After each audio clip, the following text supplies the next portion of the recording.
Welcome to the Indie Beacon Show, where readers can discover great new indie authors. Find us on all major podcast systems and YouTube. Join B Alan Bourgeois on today's show. Hi, and welcome to another episode of the Indie Beacon Show. This is your host, B Alan Bourgeois, and today I have with me a gentleman by the name of Mark Piggott. Is that correct, or is that pronounced differently?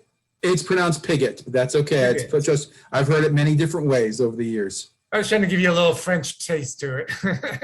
That's quite all right. I've gotten that too. All right, Mark. So you've gotten several books.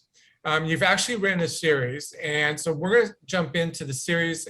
The first one is Forever Avalon, if I'm correct, and that was published in 2009. So let's start there and tell us a little bit about what that book is. Well, the book is the start of the series, the entire series, and the basis of it is I look at it from an approach of the Arthurian legends of what happened next, what happened after Arthur died. And in my concept, Merlin took all of the magic of the world and he brought it to Avalon, and it's existed outside of our world, our own plane of existence on Avalon.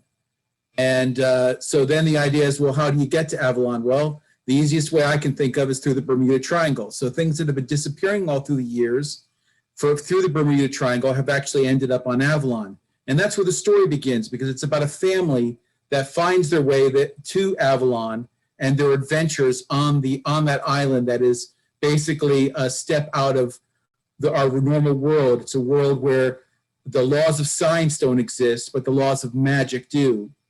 And so technology won't work there, only magic does. And that's where you get a kind of the conflict of between a modern family being in this totally medieval fantasy world. Now, in 2009, phones were becoming more and more popular, but they were not quite what they are now.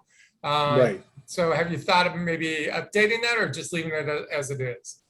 Well, as you progress through it, I even get more updated along the line, and that gets to the third book in the series, but I know we'll talk about it in a minute. But the idea still remains is that because the laws of magic exist there, your basic ideas of tech physics and stuff works. Pulleys, levers, things like that. But when it comes to anything dealing with technology, electronics, gas-powered, things like that, combustion, that just doesn't work on Avalon. It takes they have learned over the years, and again, going through my books, they've been able to take magic and combine it with a little bit of technology, but not to the level of what we have in our world. Okay, so now I'm curious because you're a Navy man, and Bermuda Triangle, of course, is on the Bermuda area and stuff. So did that play into it? Oh, yeah. Your Navy background? Well, yeah, because the main character, the main protagonist, is a chief petty officer in the Navy who fell overboard at sea during a storm at sea in the Bermuda Triangle. He ended up on Avalon, and he was there. And then when his family went out to sea just to lay a wreath where they thought he disappeared, they actually get swept in, and then they arrive on Avalon, but 10 years have passed. Because the rules of magic and science differ, on Avalon, time passes differently. So where it's only been 1 year in the real world for his family, it was 10 years for him on Avalon. So he's older, he's been there longer, and has had to adapt. So now he's got to help them adapt. So I was able to use that as well, and also bring in some of the other myths of the Bermuda Triangle. In my second book, The Dark Tides, I introduce a lieutenant of the Navy, Lieutenant Charles Taylor. For those who may be history buffs, Lieutenant Charles Taylor was the flight leader of Flight 19 that disappeared in the Bermuda Triangle. So here I've taken somebody who was actually a real live person who disappeared in the Bermuda Triangle, placed him on Avalon, where him and this chief kind of get together, and they're able to help each other since they both have that familiar background of the Navy. Okay, so I have a question about that, but I'm going to hold off on that because I want you to go ahead and in this time we have left, go into book number 3 and bring us from 2 to 3 and what it's relating to. Well, book 2 is The Dark Tides. The Dark Tides basically is, again, the continuation of the story of the family. The main thing about book 2 in The Dark Tides is that Morgana Le Fay comes back to Avalon. And so it's about her trying to destroy Avalon, and the main character, him bringing out as the Gilgamesh, as I call him, the Knight Eternal of Avalon, how he is able to unite Avalon and defeat her. Now, that battle with Morgana caused some quandaries that basically took away the barrier that protected Avalon. So in book 3, the first thing that happens is, in the middle of a naval exercise in the Bermuda Triangle, in that area, an island appears. And so you've got the U.S. Navy sitting off the coast of Avalon, which is now back in the real world. And again, Avalon is still protected, even its shoreline and everything is still protected by that thing. So as planes try to fly into Avalon from the aircraft carrier, their avionics start to fail and they start to crash into the island. And so there has to be kind of a détente between the United States Navy and the Knights of the Round Table and the King of Avalon as to try to determine a way forward. And that's where that story picks up. So you've got two completely different worlds going on here. Needless to say, the Knights, which is so far back. I mean, without the use of modern electronics, how were they able to move forward enough, other than magic, of course, to be able to understand what they're seeing from the Navy and from other things that have come into the Bermuda Triangle and stuff? Well, you have to understand that over the centuries, people from the outside world, they're called Outlanders, which is why the third book is called The Outlander War. They've been arriving on Avalon through, like I said, every time something disappeared through the Bermuda Triangle, it ended up on Avalon. And so culture, books, all that kind of information from people have crossed over. So they have an idea of things, of what's going on in the outside world, but they prefer their simple life that they have in this medieval fantasy world that they have on Avalon. And again, I get into a lot of talk about that discussion between the characters in my books, talking about that simple way of life and the technology and what it's done to our culture. Yeah, because your main character in 1 year aged by 10 years. So it's interesting that he's gotten comfortable with it. He's been forced to, more or less. Yes. But with that age thing, obviously these knights are not still alive from back then. These are no. This is generations upon generations of that have descended. I mean, the current ruler of Avalon is a descendant of Arthur and Guinevere. Okay. Is a descendant in that sense. The line of Pendragon still exists. The only one that is somewhat immortal, Merlin, who within the books is around, and also Morgana when she reappears in book 2. But their immortality is due to their magic. And of course, I have elves and dwarves who age differently, so have lived a lot longer. But most of the humans that are on Avalon are descendants of the originals who came over when Merlin brought everything with it. Because when Merlin brought everything, that was my reasoning behind this, was why isn't there magic in our world? Well, the reason is because Merlin brought all the magic to Avalon. So we're talking about things from all the mythos from not only England, Germany, the Scandinavia, Russia, all the world, their cultures, their myths and legends. In my world, in this books, they really existed, but now they exist only on Avalon. And we're going to stop here. We're going to let the sponsors do their thing, but we'll come back because I still have a couple questions for you. Mary Ann Fairmouth is a career consultant with 30 years experience in the national recruiting world, a multi-award-winning author in multi-genres, and a speaker that gives presentations to help you succeed. Her book, Revolutionary Recruiting, made the top 20 global list of recruiting books. Find her on Amazon, your favorite bookstore, or at fairmouth.com.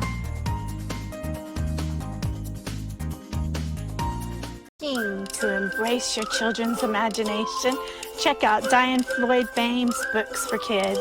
There's The Moonling Adventures, all about the animals in the Serengeti. And then there's Harry the Camel, learning to love yourself just the way you are. Then The Little Girl in the Moon. There's one about friendship, another one about the big ideas, which is an inspirational story, and then Tour Tycho Town, right there in Tycho Crater on the moon. All of Diane Floyd Bain's books are available at B4R Store. Hello, I am the author Denise Bryson. My first book is The Things That Cross My Mind, Inspirational Poetry with Life Lessons. And then my audio book is Love's Reality. And it is also inspirational poetry with a jazzy flair. And then my new book is The Sex, the Lies, and the Soul Ties. They're really short stories written from a poetic expression. And then I have my first children book series, the Blinky series, which the first book is called Meet the Coins, and it is both in English and Spanish. And then the new book From Coins to Bills. I am the author, Denise Bryson. Welcome to the Indie Beacon Show, where readers can discover great new indie authors. Find us on all major podcast systems and YouTube. Join B Alan Bourgeois on today's show.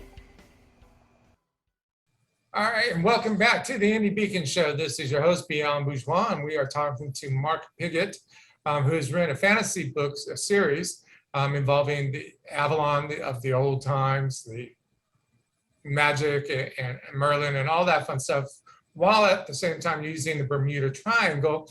But in the previous session, you mentioned that one of the main characters had aged 10 years within a 1-year period. And I'm stuck on this because with the descendants from, Guinevere and all of those people and stuff, it's almost as if it's kind of like dog years. One of our years is equal to 7 of dogs, in this case, 10 of the people on Avalon. So they must be aging pretty quickly. Is that correct? Or is the magic playing into this, or what? Actually aging more slowly. The humans on Avalon, think in around the terms of 60 to 70 years old is actually considered middle-aged on Avalon. The magic has regressed their aging more or less. Most people live to be, between 100 and 200 years old, or of humans. They don't die of disease. They die of a goblin attack or something along that. Something menacing like that. So it's a lot different in age-wise. So yes, whereas only 1,000 years, when you think about 1 to 2,000 years has passed in our world, if you go back to about the time of Stonehenge and things like that, a few thousand years, it relatively, yes, longer has passed on Avalon.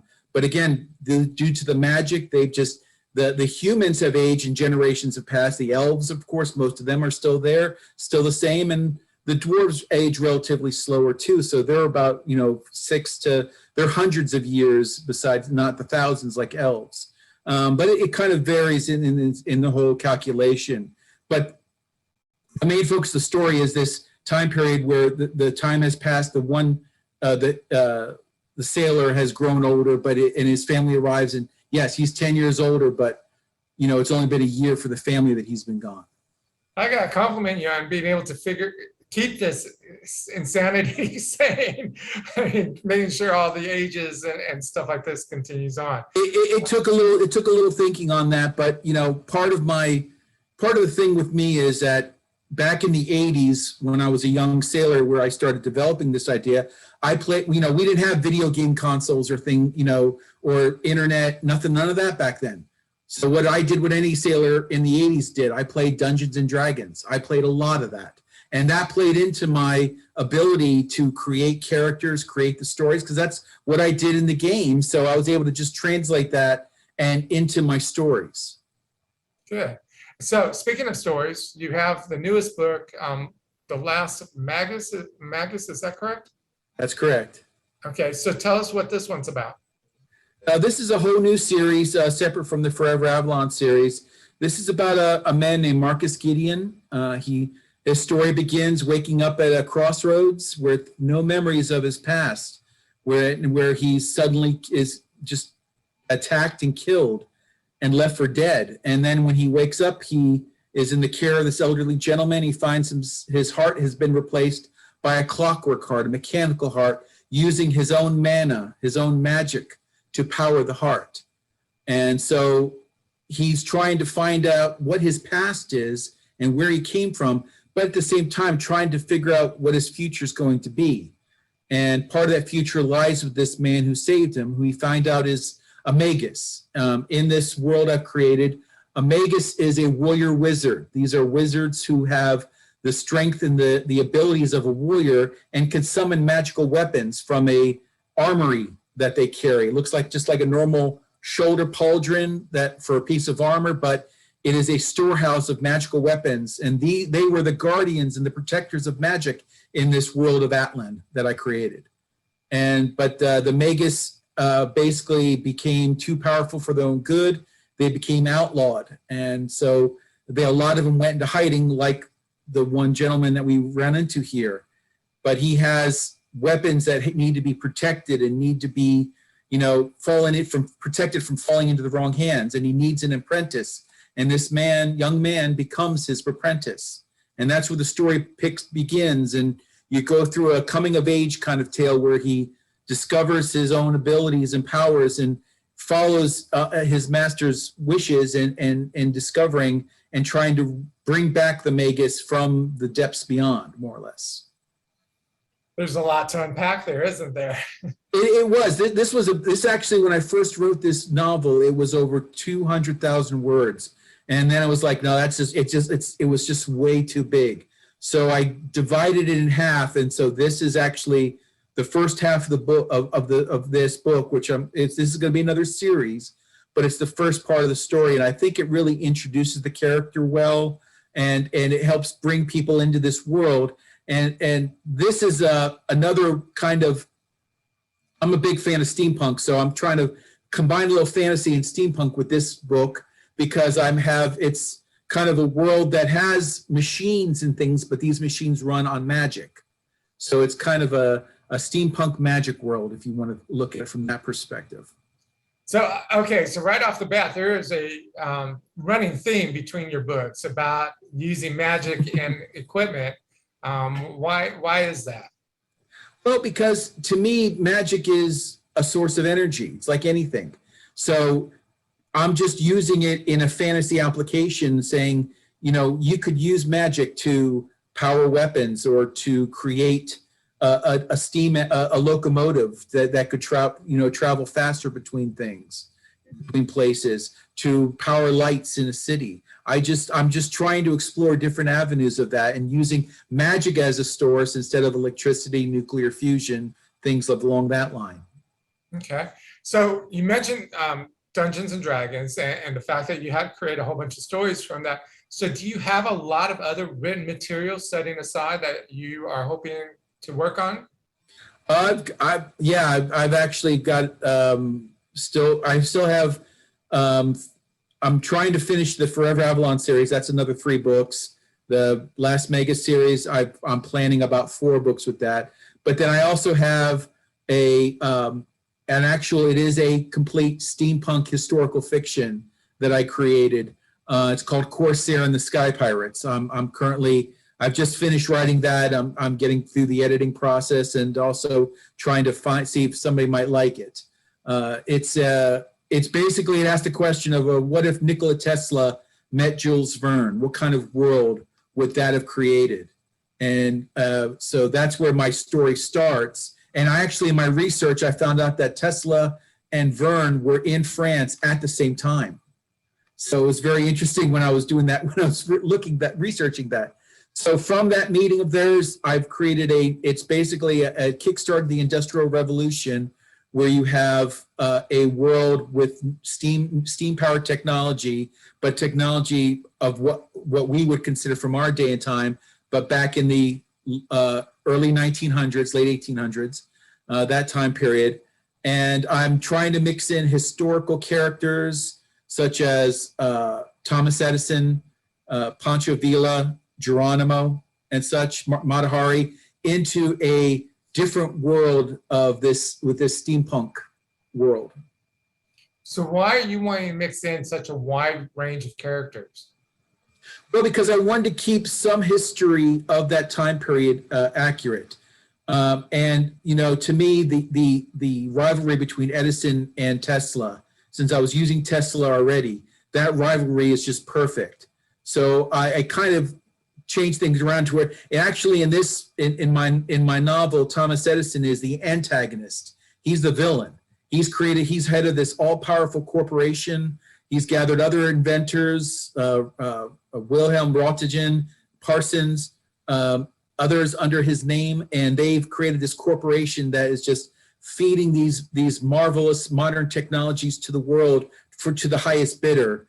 So I'm kind of pitting the corporate greed against the underdog, which is Tesla in this sense. And to help balance things out, Tesla has these bands of sky pirates in their airships trying to help him right the wrongs and beat back on the corporate greed of Edison and his cohorts. There's definitely a lot there. We're going to stop and let our sponsors do their thing. We'll be right back. Publishing marketing package for authors. A $1,500 value, save 40% now. Includes a 6-piece marketing kit of 250 bookmarks, 250 business cards, 250 postcards, 1 table banner, 1 table runner, and 50 download cards, plus book cover design, ebook creation, PDF setups, upload to Ingram Spark, scroll placement, video commercial, and interview on IBS, plus much more. Email bourgeoismedia@look.com for details or bourgeoismedia.com. Hi, I'm Mel Greenberg, author of Running with Our Eyes Closed, book 1 in the Empty Nested series. To the world, Samantha has the perfect life. 3 wonderful children, a loving husband, so she thought, and a life split between Dallas and Italy. When her youngest leaves for college, it all comes crashing down, forcing Samantha to re-examine everything. Over 7 days in one of the most romantic countries in the world, Samantha faces the past she thought she'd overcome and begins to redefine her role as a woman, a wife, and a mother. What would you do if you had to put your life on hold to care for a loved one? Well, during COVID, almost all of us have been doing just that. I'm Charlotte Canyon, award-winning author, actress, and speaker. And my book, You Have to Laugh to Keep from Crying, shows you how you can revive, thrive, and survive with 4 golden rules. You have to love one another. You have to respect one another. You have to have patience with one another. And most of all, you've got to forgive one another. I'm Charlotte Canyon, and I approve this message. Welcome to the Indie Beacon Show, where readers can discover great new indie authors. Find us on all major podcast systems and YouTube. Join B Alan Bourgeois on today's show. And welcome back. This is your host, B Alan Bourgeois, and I have Mark Piggott there. I'm sorry, I keep thinking about Piggott. No, it's all right. It's fine. Like I said, I've had it mispronounced and pronounced so many different ways over the year. It doesn't bother me anymore. Where is that name from? It is English, Welsh English for the most part, but I've seen iterations in French, Piggott. So like I said, it's been pronounced many different ways over the years. Cool. So how can people find you on social media, your website? Tell us. My website is authormarkpiggott.wordpress.com. It's kind of an all-around, I do my own blogging where I talk about my books, I talk about writing, about being an independently published author. And I also talk about things that I love, anime, movies, comics, a lot of geek stuff. I'm heavily into that. So I blog about that on a weekly basis. So that's my blog, but also is there all the stuff about my books, talking about them, how to buy them, things along that line as well. And social media? On social media, I'm on Twitter. It's forever_Avalon. And on Instagram, forever_Avalon.author. And on Facebook, forever_Avalon1. Okay. We've covered not only what you've written, the series, your newest book, and things coming up. With all of this stuff and the fact that you are a former, or you may still be, a Dungeons and Dragons player, what can you say to a writer or someone who's played the game to inspire them to write? Well, I will say it is former. I haven't played in a number of years, mainly because they don't. I like the old system. I don't like the new system. So we'll just leave that at that. But it's like I said, to me, it was a great starting point because in Dungeons and Dragons, you have character creation, world building. You have all of that there as a start, and that helped me because even some of the characters in my Forever Avalon series are characters that I played in the game when I was younger. So I was able to use that and bridge that over there. So it helps tremendously. But at the same time, a lot of it just takes so much research. You know, I started with the Arthurian legends because that's, to me, was my first fantasy, was the original, you know, the sword and the stone, King Arthur. That was always what started for me when it comes to fantasy and magic. And so that was a starting point. But through that, I had to do so much research and so much more in-depth looking at the myths and legends and things because I wanted to be accurate. And, you know, it takes a lot going through that. So research, as not only just the creation, but research as well, is a big part of being a writer. We're just about at the end of our session. I have a quick question for you. Considering the series that you ran and considering how much has been written and made into TV or films about Avalon, would you be interested in seeing yours turn into a film or a movie or project of some sort? I would love that. I think that would be just so great. I think it's a dream for anybody. First and foremost, I just would love people just to read my stories. That's what's more important to me right now. Is I love being a storyteller, and just when I get a new review on Amazon or on Goodreads, it's heartwarming because it means somebody appreciated the time and effort I put into writing that story, and they like the story. So that means, hey, I'm doing a good job. I fully understand that. And with that, we are at the end of the show. I want to thank you for being with us. We wish you, of course, the best of luck with the new. Thank you very much for the series, opportunity. the finished series, the projected series you got coming up, and all of that stuff. Remember, please help our indie authors. They do need your support. Thank you for watching. And again, good luck to you, Mark. Thank you. Thank you for watching or listening to the Indie Beacon Show, produced by B Alan Bourgeois for the Authors Marketing International LLC. Copyright 2021. Voiceover by B Alan Bourgeois. If you would like to be a sponsor of the show, please email us at authorsmarketing@outlook.com. If you would like to be on the show, please complete the form found on our website at indiebeacon.com. You may also watch previous year's shows on the website. Music is Frolic of Words, created for Indie Beacon